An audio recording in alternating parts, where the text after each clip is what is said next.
is the Ryobi P21081, and if you look in here, you can see the trigger is kind of spinning the fan, but it's usually not catching. Okay, we removed the battery, and then we're going to remove all these little star-shaped screws with the proper tool. There are a whole bunch of them to remove, so we'll come back after that's done. Okay, so now we've removed these bunch of little hex screws and taken off this piece right here, which connected there with all those screws. So now we've taken that off, and we see the switch here. This is the part that we think is bad. Here is the new part that we're going to replace it with. This is the battery terminal where the battery attaches, and this is a variable speed switch. Hopefully the new one will work the same way. I see this one doesn't have a spring, but perhaps we can use this spring with it. Otherwise it looks like it'll fit. This part, I note, is the battery terminal, and there is a positive and negative side, so make sure, I would recommend taking a photo of this before you get started so you see which way this is with the red on the top. And this is where we're going to take apart the splice. These two wires are going to go in there, and obviously make sure the battery is disconnected before you start playing with this. Okay, so in videos that I had seen, the black wires here are connected, and these red wires were connected here, and they're crimped together. It's not one of the twistable ones. So people had cut these and then spliced in the new wires. But I thought I would try with a different tool, and I just squeezed it, kind of tried to uncrimp it, and it worked. And I was able to pop this off. So I may be able to just reuse this and not have to cut and, you know, cut this down more, and it might make it easier to resplice. Okay, so now we're going to uncrimp this one. It's crimped in one direction, so we're just going to go from the wide end and try to uncrimp it. Squeeze that. Kind of try to flatten it back out. Ah, there we go. I felt it uncrimp. And let's see, now we can just pull that out. Okay, so now we can remove the old switch here, and we're going to put in the new switch and connect obviously the red to red and the black to black.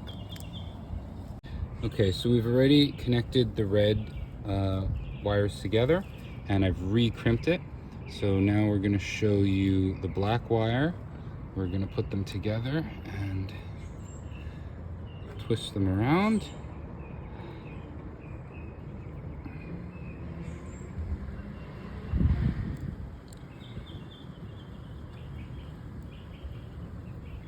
And then we will put this cap back on, put them in as far as it'll go, and then I'm going to re-crimp them here.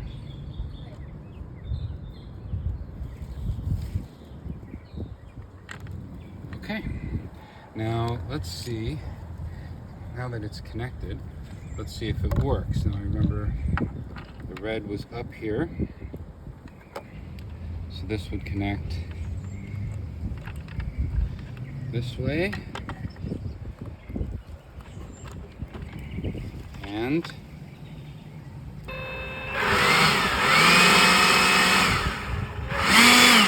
seems to be working. Okay, so now we're basically just going to try to thread these wires back how it came. So these two are pushed in this way, like that. And then we had the red wire went through these holes like this.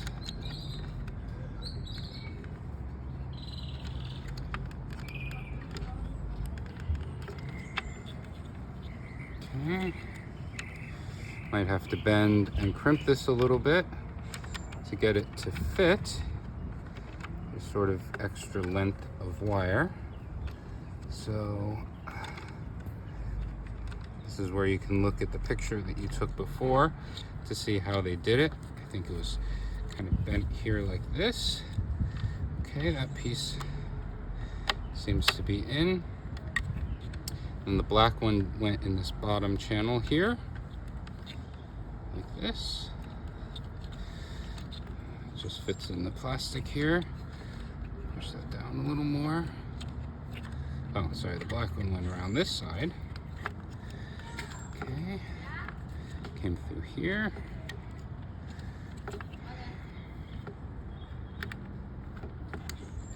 Routes through there.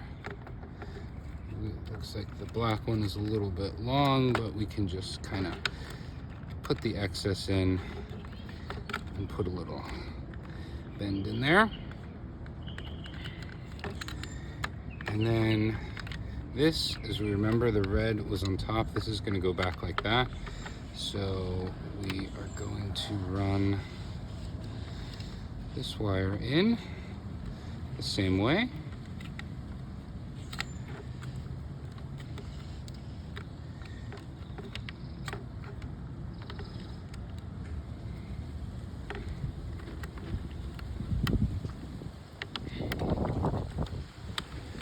A little bit fiddly to get it how you want it.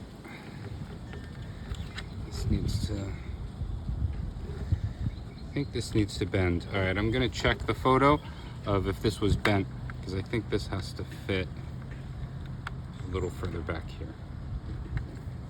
Okay, a couple of notes when you're putting this back in. So it's connected, it's working, but now it's just threading this back in. It is a little fiddly.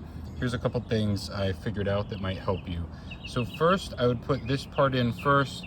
Make sure to run the black wire, the bottom black wire, down below this little post, and the red one goes up above. Get this in first. It became much easier once I removed the trigger that was kind of blocking it. So just pull that out, and then it's much easier to fit this in properly. It doesn't screw in or anything, it just kind of fits in place in this little bracket. And just kind of work in these two cables until they lie in the right place. And I am going to reuse the spring that came with the old one. Just going to put it right back there. And then at the end, I'm just going to put this trigger back on. So hopefully that helps you. Okay, so I got the new wires pushed into place. I just tried to push them down as far as possible because you are going to have 2 red wires and 2 black wires in each channel. You have to do kind of a little bend here and here to make them fit. And then you do have to bend these terminals here into kind of right angles. Like I said, I took a picture in the beginning, but also if you kept the old one, you can see kind of how it was bent. See how, same thing, you have these 2 loops here, and how these terminals are bent pretty sharply at the end to be able to fit in. There's not a lot of room here behind where this goes into, in this back little slot right there, not the front one, but the back one, for the battery clip. So that should be everything. Then we're just going to reattach this here. I'll just have to hold in that spring and put that back in, and then screw back on the top, and we'll see how it works. Okay, so now I've put the 10 screws back in and tightened them up, put the battery back in, trigger is on and everything, and let's see how it works.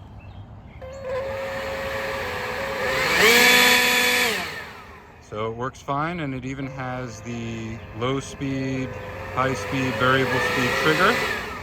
It even has the variable speed trigger, so that worked well. We just put in these 10 screws back in. You do not have to replace, and you don't have to remove, there's a little screw down here that you don't need to remove when you're doing this. Just these 10 right here. And we will put a link for you down in the description so you get the right part number to replace this switch. And there you go. I hope that helped.